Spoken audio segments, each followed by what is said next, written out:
Amigos, de nuevo con ustedes. Realmente se repitió el video 3 en el video 4, entonces este será el video 4. Y ahí lo que tratamos de explicar es que se presentó el asesinato de un ex magistrado del Consejo de Estado, el doctor Enrique Lou Mutra, causado por las fuerzas del narcotráfico, el terrorismo del narcotráfico, al cual nos hemos venido refiriendo en estos temas. Sucede que el doctor Lou Mutra, siendo magistrado del Consejo de Estado, fue pues posteriormente en el gobierno del presidente Belisario Betancur nombrado ministro de Justicia, y se dio en esa época complicada en donde el gobierno colombiano decide extraditar a los jefes del cartel de Medellín hacia los Estados Unidos como una respuesta legítima a los atentados, a las tragedias y a la situación que estaba viviendo en el país. Eso desató todavía una reacción de parte de las fuerzas del narcotráfico y en consecuencia hubo necesidad de enviar al doctor Lou Mutra a ocupar un cargo en el exterior para proteger su integridad física. Cuando hubo cambio de gobierno, como suele pasar siempre en estos casos, reemplazan a un agente diplomático por otro y el doctor Mutra regresa al país como si nada hubiera sucedido. Y es cuando es asesinado a la salida de una universidad donde prestaba sus servicios académicos, lo que desató por parte de la Sala Plena del Consejo de Estado una sentencia de responsabilidad patrimonial del Estado, y esta vez hacida en la base de que, si bien es cierto, cuando un funcionario del Estado, por razón de su cargo y sus funciones, se ve colocado en situación de riesgo, pues el Estado es el primero en advertirlo y debe protegerlo. No sucede lo mismo con los particulares que tienen que pedirle a las autoridades una especial protección.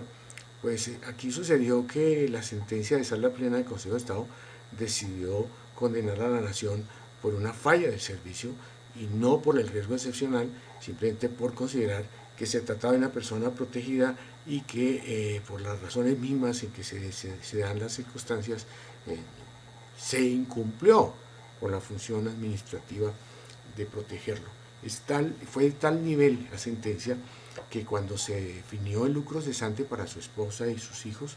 se tomó como base el salario de un magistrado de alta corte, a pesar de que en ese entonces ya no lo era, y contravino en ese sentido la jurisprudencia reiterada en materia de daño patrimonial para decir que el lucro cesante se liquida sobre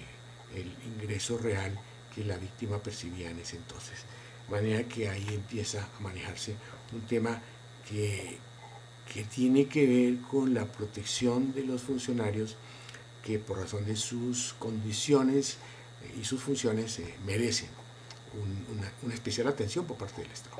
Viene después la aplicación de la doctrina del riesgo excepcional por los actos terroristas. Entonces aquí ya el Consejo de Estado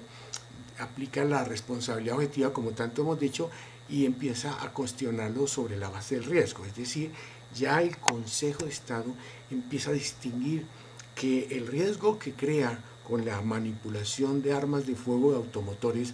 de las cuales, como se ha dicho, el Estado es guardián, difiere del riesgo en que se ven colocadas las personas por la actividad del Estado frente a los terceros, que son los que atacan. Y es cuando realmente toma dimensión la filosofía que da origen al concepto de riesgo excepcional. Se dice que la confusión entre actos de guerra, que durante muchos años se reconoció en el país, y los derivados de la delincuencia común, ante la carencia de una imputación jurídica al Estado, hizo necesario activar los mecanismos de compensación solidaria, fundando las decisiones en criterios de equidad que no siempre responden a definiciones técnicas más o menos consolidadas en el ámbito de la responsabilidad del Estado. Entonces se dijo que la existencia de puestos de policía o instalaciones del ejército en municipios, corregimientos, veredas, determinó que se generara, digamos, o se consolidara mejor la concepción del riesgo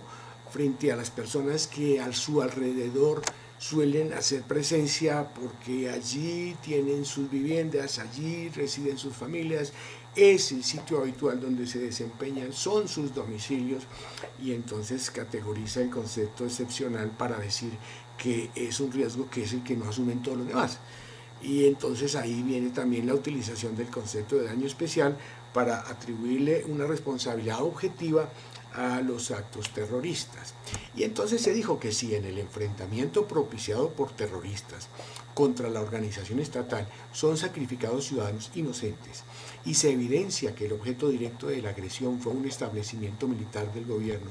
un centro de comunicaciones al servicio del mismo o un personaje representativo de la cúpula administrativa, etc., se impone concluir que en medio de la lucha por el poder se ha sacrificado un inocente y por lo mismo los damnificados no tienen por qué soportar solos el daño causado.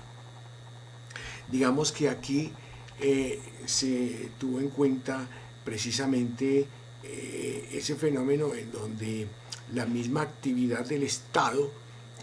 genera y arrastra riesgos. Yo recuerdo mucho que no necesariamente pensamos, ¿no? Se trate de un jefe de cúpula militar o un alto funcionario del Estado. Recuerdo en esas épocas de ese terrorismo que se vivenció en el país, que afortunadamente no volvió a verse de esa dimensión. Fue un carro, una bicicleta bomba que se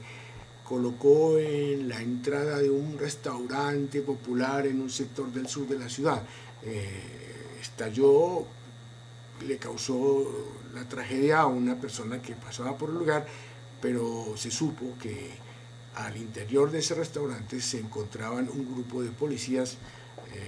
recibiendo la alimentación. Entonces uno ya prácticamente supone que había un destino, un objetivo definido, y que si bien no era una cúpula administrativa o militar, sí de todas maneras era una actividad del Estado. O sea, gente buscaban atacar a los policías. Y eso es lo que se viene viendo con el terrorismo actual también. Grupos insurgentes, particularmente hoy el ELN, que es el que está activo en esa función, ataca precisamente y en forma indiscriminada, pero básicamente el objetivo y el blanco, desgraciadamente, son los suboficiales, más que la cúpula. Si en aquella época se atacaba la cúpula, hoy el enfrentamiento es más entre iguales, y entonces habría que corregir ese punto, ¿no? No tiene que ser un atentado dirigido contra un alto funcionario del Estado, sino contra la actividad militar, contra la actividad policiva, contra las fuerzas de seguridad, para decirlo de esa manera. Quería con este video reemplazar el video número 4 y entonces empatar el tema y no dejar este tema en vacío.